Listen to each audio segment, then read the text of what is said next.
Welcome back to my YouTube channel. ඉතින් අද palm practice එකේ දෙවනි දවස. අද බ්‍රවුන්ස් ආයතනයෙන් අපේ කැම්පස් එකට ඇවිල්ලා ට්‍රැක්ටර් ට්‍රේනින් ගැන අපිට කියලා දුන්නා. මට හිතුණා ඒ ගැන ඔයාලත් එක්ක ෂෙයා කරගත්තොත් හොඳයි කියලා. මුලින්ම ට්‍රැක්ටර් පිළිබඳව අපිට කියලා දීලා හවස ප්‍රැක්ටිකල් කරා. අපිට කියලා දුන්නා කම්බයින් හාර්වෙස්ටර් එක කොහොමද ක්‍රියා කරන්නේ කියලා. මේ තියෙන්නේ කම්බයින් හාර්වෙස්ටර් එකක්. ඉතින් සර් අපිට ඒකේ ක්‍රියාකාරීත්වය ගැන පැහැදිලි කරලා දුන්නා. මෙන්න මේක ඇතුලේ තියෙන එක වේගෙන් කරකිනවා. මෙතන ඇඟිලි ඇඟිලි වගේ තියෙන. හරිද? මේක වේගෙන් කරකිනවා. ඒතර මේකට ආපු ගොයන් ගස් ටික මෙතන ට්‍රෙෂර් කොටසක් තියෙන. මේ ට්‍රෙෂර් කොටස ඇවිල්ලා සාමාන්‍යයෙන් RPM එක 2700 විතර වගේ කරකෙන්නේ. ලොකු වේගෙන් මේක කරකිනවා. කරකුණාට පස්සේ ගොයන් ගස් ටික මෙතන රැඳෙනවා. වීයර ටික පල්ලෙහාට වැටෙනවා. මෙතනින් වැටෙන වීයර ටික මෙතන ඕග එක හරහා කෙලින්ම එහා පැත්තේ ග්‍රේන් ටැංකියට යනවා. ග්‍රේන් ටැංකියට යනවා. ඊට පස්සේ මෙතනේ වැඩ පිටුරු ටික මේ එහා පැත්තේ බිමට වැටෙනවා. ඔන්න ඔය සරල සිද්ධාන්තය තමයි මේකෙන් වෙන්නේ. ඒතර මේකෙන් කපලා ගන්න ටික මේ පීඩ බොක්ස් එකට ඇවිල්ලා මේකෙන් ප්‍රෙෂර් වෙලා මේකෙන් පිටිපස්සට වැටෙනවා.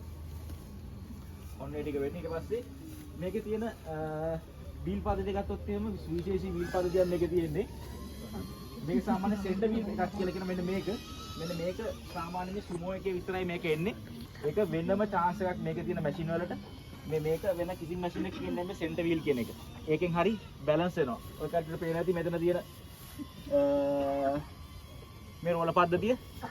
මේ මෙතන බෙල්ට් එක ටිකක් මහතින් වැඩි. මහතින් වැඩි හින්දා මේක එරෙන්න තැනක වුණත් මේක පහසුවෙන් යන්න පුළුවන් හැකියාව තියෙනවා. මේක යන්මාරයක් ගත්තොත් එහෙනම් මේකේ තියෙන වාසිය තමයි මේ ත්‍රෙඩ් එක අපිට උස්සන්න පාත් කරන්න පුළුවන්. මෙන්න මෙතනින් වෙනම එනවා වෙනම ජැක් එකක්. ඒ ජැක් එකෙන් උස්සන්න පාත් කරන්න පුළුවන් හැකියාව එනවා. එතකොට ග්‍රවුන්ඩ් ක්ලියරන්ස් එක වැඩි වුණොත් ඒක උස්සන්න පුළුවන්. අඩු වුණොත් පල්ලෙහාට දාන්න පුළුවන්. ඕක තමයි සාමාන්‍ය සිද්ධාන්තය. මේක හදලා තියෙන්නේ ඇත්තටම මොකක් හරි ඒක සරල ඇටවුමක් වගේ තමයි මේක හදලා තියෙන්නේ. හරිද? මේක මොකක් හරි ප්‍රශ්නයක් වුණොත් කුඹරක වුණත් අපිට උනා සාමාන්‍ය බෙල්ට් එකක් දාලා වැඩ ටික කරගන්න පුළුවන් විදිහට තමයි මේකේ මෙකැනිසම් එක හදලා තියෙන්නේ.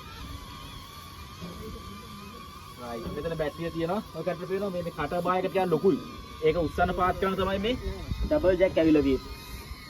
මේ ඩබල් ජැක් එකෙන් මෙච්චර බර කොටසක් වුණත් පහසෙන් උස්සන්න පාත් කරන්න පුළුවන්. අනිත් එක මේක ගෙවෙන කොටස් ටික ඒ කියන්නේ මේක මේ පේන් කරලා හින්දා පේන්නේ නැහැ. මේ ටික උනා සුබිය කඩෙන් තමයි හදලා තියෙන්නේ. මේ ගෙවෙන කොටස් සියලුම දේවල් මේක සුබිය කඩෙන් තමයි හදලා තියෙන්නේ. ගෙවීම අඩු කරගන්න. හයි. ඔය පැත්තටද?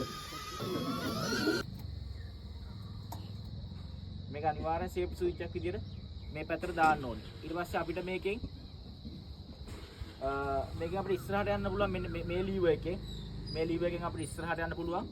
ඒ වගේම පිටිපස්සට යන්නත් පුළුවන්. ඊට පස්සේ අපිට මේකෙන් ලෙෆ්ට් සයිඩ් එකට හරව ගන්න පුළුවන්.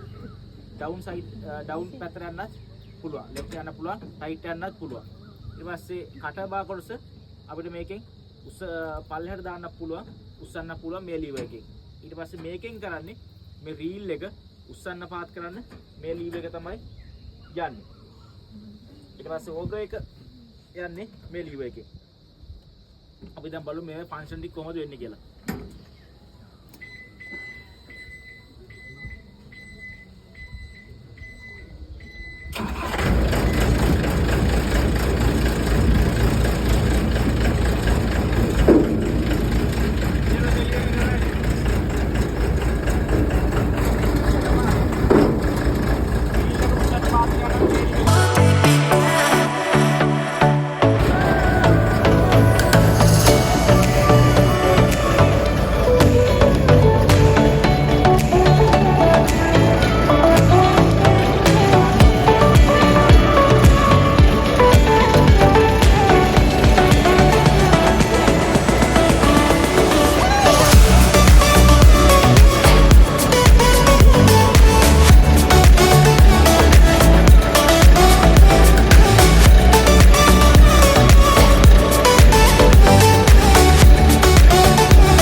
එතකොට මේකේ තියෙන විශේෂත්වය තමයි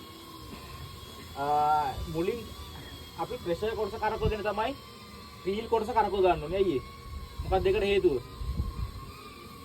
මොකද අපි මේකෙන් ෆීඩ් කරගෙන කියන්නේ ඇතුළට දාගෙන ගියර වැඩක් නෑ. මෙතනින් ෆන්ක්ෂන් වෙන්නේ නැත්තම් මෙතන අපිට හිර වෙන්න ගන්නවා. ඒකින්ද සේෆ්ටි මෙතඩ් එකක් විදියට ප්‍රෙෂර් එක දාලා තමයි රීල් එක දාන්න ඕනේ. එතකොට මෙතනින් කොච්චර ගත්තත් කමන්නේ මෙතන ෆන්ක්ෂන් වෙන ගමන් තමයි තියෙන්නේ. ඒක මේකේ සේෆ්ටිට හදපු එකක්. පොඩ්ඩක් ඉස්සරහ පොඩ්ඩක් අයිගෙන පොඩ්ඩක් තනකොළයක් කපලා බලමු.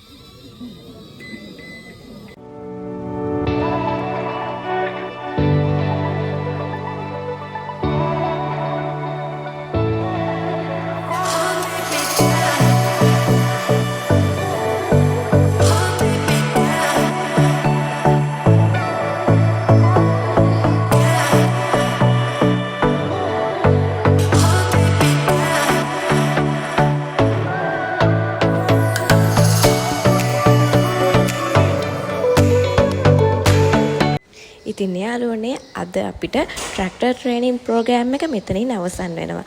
ඔයාලටත් මේකේ තියෙන දේවල් වැදගත් කියලා හිතුණා නම් මගේ channel එක subscribe කරන්න අමතක කරන්න එපා.